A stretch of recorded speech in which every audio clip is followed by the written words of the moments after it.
We begin the elementary course of app creation with this first module, which we will dedicate to take a tour of the King of App platform to learn its structure and features.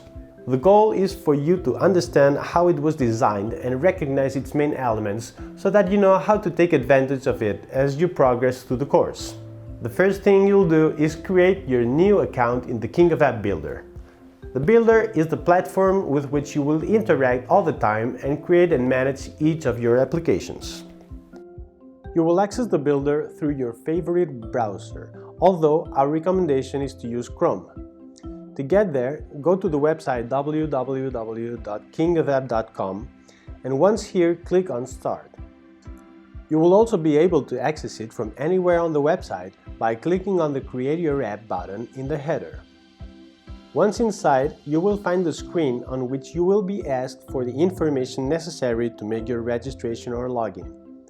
In case of registration, accept the terms and press the Register button to get your King of App account. Once you have done this, you will have full access to all the tool sections. The first thing we find once we enter the Builder is the screen My Apps, which for being the first time that you visit it, will appear empty. Before we stop at it, let's take a look at the other elements common to this view. The Builder has a permanent header from which you can access at any time to the following sections. Account configuration, where you can modify your user profile data, administer your account, manage billing data, or close session.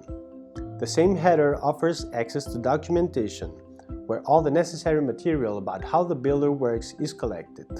We return to the My Apps window, which will become a key button when you are managing several applications.